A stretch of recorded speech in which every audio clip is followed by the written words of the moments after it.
जब तब तक चल गया जब तक के कंपटीशन नहीं था। अब वो किसी चीज में बड़े नहीं हो सकते। मैंने तो 2011 में ही एक केस आर्ग्यू करके सुप्रीम कोर्ट में, एम्स की सुपर स्पेशलिटी का केस है, मैं आप लोगों से कहूंगा भी, मैंने जाके डिटेल में आर्ग्यू करके वो केस ऐसी स्थिति में लाया था कि प्रमोशन इन रिजर्वेशन सरकार को अल्टीमेटली फिर मजबूर होकर झुकना पड़ा। कथा कैसे बांचनी है वो भी तो सिखाना है।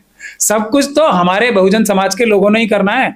उन्होंने क्या करना है, सिर्फ बताना है कि हम बड़े लोग हैं। बड़े लोग वो हो नहीं सकते। नमस्कार, मैं ज्योति यादव। इटावा की खबर अब सनसनी बन चुकी है। जिस प्रकार से प्रेस कॉन्फ्रेंस की जा रही है, विवाद लगातार जारी है। अहिर रेजिमेंट के लोग सड़कों पर उतर आए हैं और कह रहे हैं कि ब्राह्मणवादी लोगों ने जिस प्रकार से अपमान किया है, इसका खामियाजा वर्ष 2027 के चुनावों में तो भुगतना ही पड़ेगा, लेकिन अभी तो सड़कों पर भुगतना पड़ेगा। इस पूरे विषय पर चर्चा करने के लिए सुप्रीम कोर्ट के वकील महमूद प्राचा हमारे साथ मौजूद है। यादव को अब उग्रवादी बताया जा रहा है, कहा जा रहा है कि पथराव कर रहे हैं। ये कैसे लोग हैं? अब पहली बार कुछ बहुजन समाज के लोग सड़कों पे आए हैं तो पेट में दर्द नहीं होगा, सर में दर्द भी होगा और पेट में भी दर्द होगा। ये तो उनके नेताओं को सोचना चाहिए कि वो आके क्यों नहीं सड़कों पे लीड करे। इससे बड़ा बेइज्जती, अपमान, धोखा और देशद्रोह कुछ हो सकता है कि संविधान में जिस चीज को साफ तौर पे मना किया है बाबा साहब डॉक्टर भीमराव अंबेडकर ने, उस चीज को करेंगे और सीनाजोरी भी करेंगे।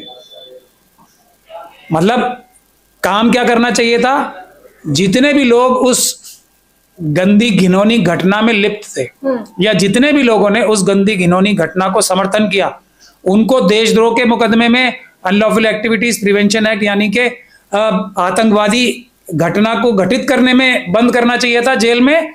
या जो लोग अपनी जो पीसफुली, अहिर रेजिमेंट के लोग बिल्कुल पीसफुली जाके अपनी आवाज बुलंद कर रहे हैं संविधान बचाने के लिए, वो हमारे देश के सबसे बड़े सिपाही हैं, देशभक्त हैं, संविधान की रक्षा करने वाले देशभक्त हैं। अब आरएसएस की नजर में तो हर देशभक्त जो होगा वो आतंकवादी होगा ना। ये सबसे बड़ा सर्टिफिकेट है। अगर आरएसएस के लोग उनको देशद्रोही कह रहे हैं या आतंकवादी कह रहे हैं तो ये सबसे बड़ा सर्टिफिकेट है कि वो देशभक्त हैं। इससे बड़ा कोई सर्टिफिकेट हो ही नहीं सकता। कह रहे हैं इस पूरे मामले पर चुप्पी साध के यादव को घर में बैठना चाहिए था। ये लोग क्या कर रहे हैं, सड़कों पर माहौल बिगाड़ने का काम। मैं वही तो कह रहा हूँ, चुप्पी साध के और पता नहीं क्या क्या करवा के अपने साथ बैठना, घर में बैठना चाहिए और कुछ और भी करना चाहिए। इससे अच्छा ये नहीं है कि जाके वॉलंटियर करते हैं सबको, आओ ये और करो हमारे साथ। ऐसा नहीं, ऐसा बेटर नहीं। माफी भी मांगनी चाहिए, मैं बता रही हूँ ना। माफी भी मांगनी चाहिए और जाके बोलना चाहिए कि हमारे गाल हाजिर हैं। यही पसंद है ना उन्हें, हाथ पसंद नहीं है, ये पसंद नहीं है। अभी तो ये शो शुरू ही नहीं किया और हम लोग तो इस बात के कड़ी वो भी करते हैं, रोकेंगे भी अपने नौजवानों को कि हमें बिल्कुल भी हिंसा का सहारा नहीं लेना, लेकिन प्रोटेस्ट पीसफुल करने चाहिए। इस समय जो भी संविधान को मानने वाला होगा, ये बात ऐसी है उन सभी लोगों को और उनका समर्थन करने वाले और ये कहने वाले के घर में चुप बैठना था, वो सब के सब आतंकवादी हैं। एक भी व्यक्ति जो इस बात का समर्थन करता है वो तो आतंकवादी है, जो इसकी निंदा नहीं करता वो भी आतंकवादी।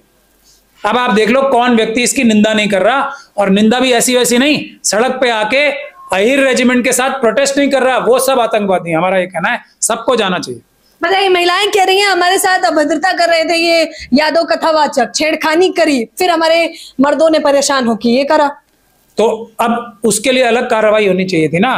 कानून अपने हाथ में ले रहे हैं, तो अगर छेड़छाड़ ना की हो तो बाकी लोग क्या करें?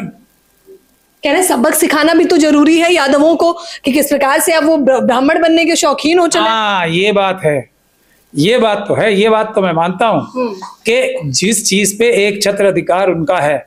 अब देखो प्रॉब्लम एक उनकी भी देखो, हमें भी समझनी चाहिए, मनोवादी मानसिकता के लोगों की प्रॉब्लम भी समझनी चाहिए।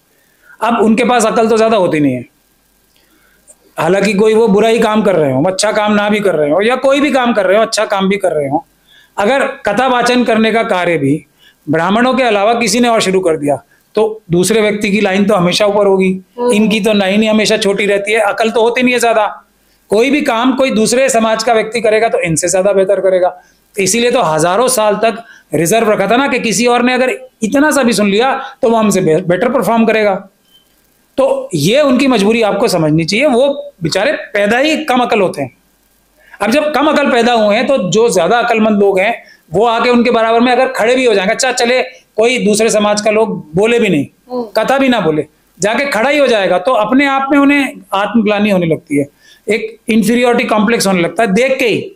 अगर जब बोलने लगेंगे तो फिर तो नजर आ जाएगा कि वो कहाँ और ये कहाँ, तो ये वो करवा लें आपसे। ब्राह्मण बनाम ज्ञान वाला व्यक्ति। हाँ, तो बुद्धि मतलब बुद्धि इसलिए कि 56 इंच की छाती मानो, नाप मत लेना कभी, डिग्रियां हैं, डिग्री है, देख मत लेना कभी, यही डिग्रियां उनके सबके पास, सबके सब ऐसे ही हैं, रट्टा मार लेंगे कुछ चीजों का, बेस्ट जो उनके बेस्ट ऑफ द बेस्ट है ना, वो सिर्फ रट्टा मार के कुछ चीजें मतलब तोते की तरह रट के बोल सकते हैं, ज्ञान कुछ नहीं है उनके पास। ये मेरी रिसर्च है इस बारे में, कोई भी मुझसे इस पे आके बहस कर सकता है।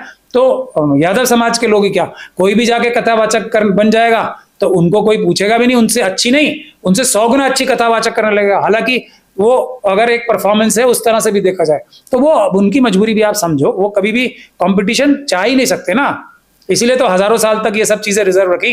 कंपटीशन होते ही सबसे आखिर में, अगर बराबरी का कंपटीशन जहां भी होगा, सबसे आखिर में कौन मिलेंगे? मनुवादी मानसिकता के लोग, कोई आगे मिल ही नहीं सकता, तो उनकी भी मजबूरी समझनी चाहिए। प्राचा जी वो कह रहे हैं कि आप जिस कुल में पैदा हुए हैं वो नीचे बैठेगा, वो जिस कुल में पैदा हुए हैं वो ऊपर बैठेगा, तो वो ऊपर बैठ के आपको नीचे से देखेगा, आप उसे ऊपर नहीं बिठा सकते। बिल्कुल सही कह रहे हैं वो इतने छोटे हैं कि ऊपर बैठ के भी छोटे रहते हैं, हम इतने बड़े हैं बाकी सब लोग कि नीचे बैठ के भी उनको इंफीरियोरिटी कॉम्प्लेक्स देते हैं, तो उनकी मानसिकता समझनी चाहिए, इसीलिए ऊपर बैठेगा, वरना ऊपर बैठने की क्या आवश्यकता है? अगर बराबर बैठेंगे तो हम सब लोग उनसे बहुत ऊपर नजर आएंगे, तो वो ऊपर बैठ के भी छोटे हैं, उनको और ऊपर और जाते रहना पड़ेगा। मुझे लगता है अल्टीमेटली उन्हें कई 100 मंजिल बिल्डिंग बनानी पड़ेगी, तब बैठ के वहां पे कहेंगे अब हम ऊपर हैं तुमसे।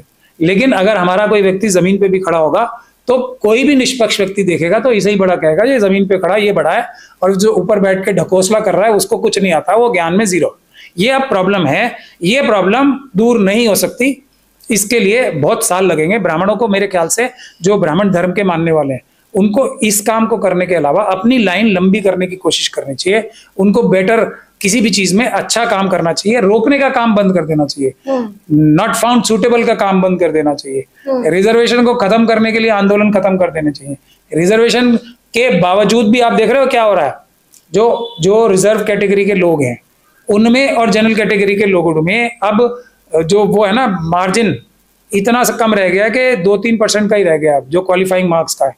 अब ये समझ लो कि इनके क्वालिफाइंग मार्क्स में जब 1-2% का फर्क रह गया, और ये लोग, हमारे लोग शुरू कहां से करते हैं? कम से कम -50, -100, तो हमारे लोगों के नंबर इनसे 100 और 50 ज्यादा गिने जाने चाहिए एक्चुअल में, अगर देखा जाए, अगर क्षमताएं देखी जाएंगी तो हमारे किसी भी व्यक्ति को कम से कम 100 मार्क्स तो एक्स्ट्रा मिलने ही चाहिए इनसे, तब असली बराबरी का मतलब, तब बराबर बैठेंगे हम। और होता क्या है, अब प्रमोशन इन रिजर्वेशन जो है ना, वो उसके सबसे ज्यादा खिलाफ क्यों है? क्योंकि हमारा व्यक्ति अगर 12वीं भी पास करके किसी पोस्ट पर पहुंच गया ना, तो वो काम इतना ज्यादा अच्छा करेगा कि जो इनका सेक्रेटरी लेवल का भी व्यक्ति है ना, वो भी उससे छोटा नजर आने लगता है। ये इनकी प्रॉब्लम है, और जो जेन्युइन प्रॉब्लम है, ये प्रॉब्लम हम लोग दूर नहीं कर सकते। इसीलिए इन लोगों को येन केन प्रकारेण शक्ति का प्रयोग करके, अपने छल कपट का, छलावे का प्रयोग करके हम लोगों को बांध के रखना है, बाढ़ बना के रखनी है कि ये इस बाढ़ से इधर आए तो हम कहाँ जाएंगे, ये प्रॉब्लम। अच्छा, ये चौंकाने वाला तो है। देखिए, आप समझिए कि तमाम आप वीडियोस देख रहे होंगे, लेकिन ये वीडियो इसलिए अलग है, और खासतौर पर मैंने इस चर्चा पर भी बातचीत महमूद प्राचा से इसलिए की है कि कानूनी रूप से लड़ाई बेहद आवश्यक होती है। तो अब यादव समाज के लोग जो सड़कों पे तो लड़ रहे हैं, कानूनी रूप से कैसे लड़े? अब कानूनी रूप से तो वही जाने, उनके तो वकील ही कपिल सिब्बल साहब है, तो उनका क्या होगा अंजाम, ये तो दुनिया जानती है।